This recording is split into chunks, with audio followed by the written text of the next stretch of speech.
Haryana civil medical association ने कोलकाता में doctor से रेप व हत्या मामले में कैंडल मार्च निकाल महिला डॉक्टरों की सुरक्षा की मांग की। हरियाणा सिविल मेडिकल एसोसिएशन के प्रदेश अध्यक्ष डॉक्टर राजेश ख्यालिया की अध्यक्षता में यह प्रदर्शन किया गया और सभी डॉक्टरों के द्वारा आरोपियों के खिलाफ सख्त से सख्त कार्रवाई करने की मांग की गई और उन्होंने कहा कि ऐसी घटना फिर से ना हो, उसको लेकर डॉक्टर को भी सुरक्षा मुहैया करानी चाहिए और उन्होंने इस दुखद घटना की निंदा करते हुए आरोपियों को फांसी की सज़ा देने की मांग की। वहीं इस मौके पर नर्सिंग एसोसिएशन की प्रधान डॉक्टर विनीता बांगड़ ने बताया कि महिला डॉक्टर 24 घंटे अपनी ड्यूटी देती हैं, जहां पर उनकी सुरक्षा के लिए पुलिस के जवान तैनात होने चाहिए। इसके साथ ही उन्होंने कहा कि डॉक्टरों की सुरक्षा को लेकर सरकार द्वारा एक कानून बनाया जाना चाहिए ताकि डॉक्टर सुरक्षित रहते हुए अपने मरीज का उपचार कर सकें। इसके साथ ही उन्होंने कहा कि इस प्रकार की घटनाएं देश और समाज के लिए निंदनीय है और ऐसे अपराधियों को तुरंत फांसी की सज़ा दी जानी चाहिए। इसके साथ ही उन्होंने बताया कि बीते कल ही एक महिला डॉक्टर के साथ दरिंदगी के बाद हत्या का एक सप्ताह में यह दूसरा मामला है, जिसमें सरकार को संज्ञान लेते हुए कड़ी कार्रवाई करनी चाहिए।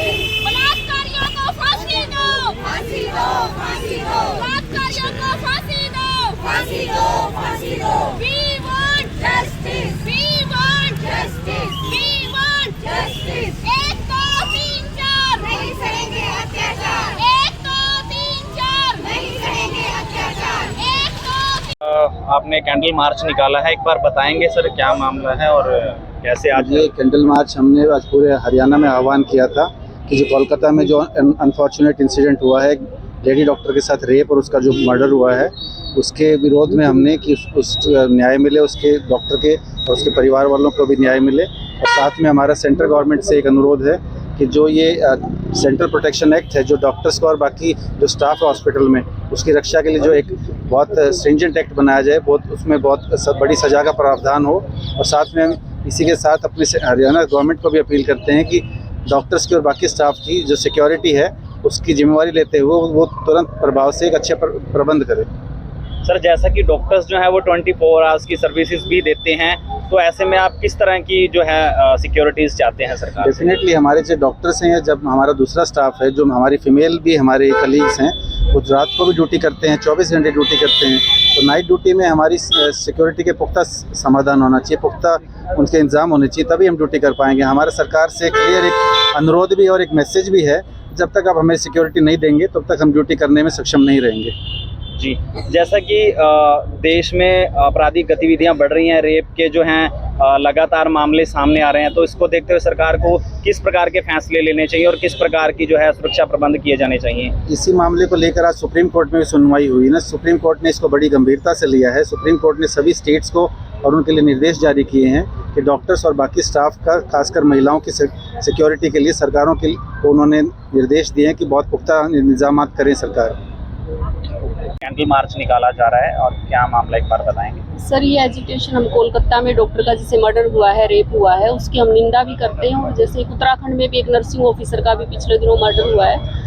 हम जो हॉस्पिटल के एम्प्लॉयज़ हम दिन रात सेवा करते हैं, लेकिन उसके बाद भी हमें सिक्योरिटी नहीं दी जाती। हमारे क्लास 4 स्लीपर मतलब जो भी हमारा महिलाएं हैं उनके लिए कोई सिक्योरिटी का प्रबंध नहीं है और उसके लिए हम सरकार से भी अपील करते हैं।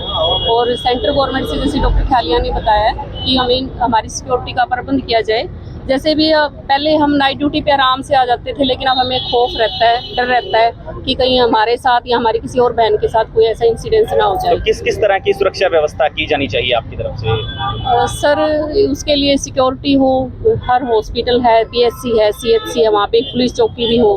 हम ये सारी सुविधाएं चाहते हैं और फीमेल मोस्टली हम चाहते हैं कि फीमेल सिक्योरिटी हो। जैसे कई वार्ड में मेल है, जैसे पीछे भी कई घटनाएं हुई हैं, मेल मतलब सिक्योरिटी गार्ड हैं जो प्रॉपर नहीं कर पाते, और फीमेल में थोड़ा हम भी सुरक्षित महसूस करते हैं कि फीमेल सिक्योरिटी है। तो ये जो बलात्कारी हैं इनके लिए किस तरह के प्रावधान सरकार द्वारा किए जाने चाहिए, किस तरह की कड़ी कार्रवाई इन पर की जानी चाहिए? सर, हम तो यही चाहते हैं इनको फांसी दी जाए, सरेआम दी जाए, ताकि कोई और हिम्मत ना कर सके। ऐसे ने कहा है कि हमें सेंट्रल प्रोटेक्शन एक्ट की ज़रूरत है, हमें सिक्योरिटी की ज़रूरत है। मेरा बस एक ही ये चीज़ कहना है, 70% जो हॉस्पिटल्स में काम करती है फीमेल स्टाफ होती है, चाहे वो नर्स हो, चाहे वो स्वीपर हो, चाहे वो डॉक्टर हो। पहले हमारे घर वाले कहते थे कि हाँ मेडिकल में चले जाओ, डॉक्टर बन जाओ, नर्स बन जाओ, फीमेल हॉस्पिटल में काम करो, सबसे सेफेस्ट है। आज की डेट में जब हम ड्यूटी वो करते हैं, हम लोगों को वो सेफ नहीं लगता है, क्योंकि हम हमेशा अंडर प्रेशर है, हमारे पास सिक्योरिटी नहीं है, लोग इज्जत नहीं करते हैं, आकर उनको बस एक ट्रीटमेंट चाहिए और वो कुछ भी करेंगे उस चीज़ के लिए।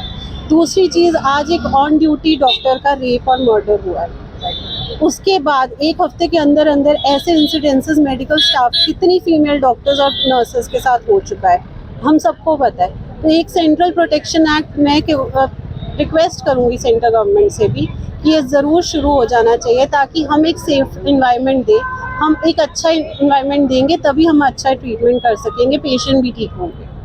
बस हमें और कुछ नहीं चाहिए।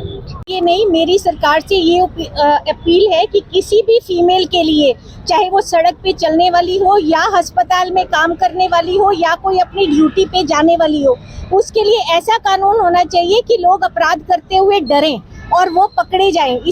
मैं सरकार से अपील करती हूँ कि इस तरह का कानून बनाया जाए कि लोग अपराध करने से डरें।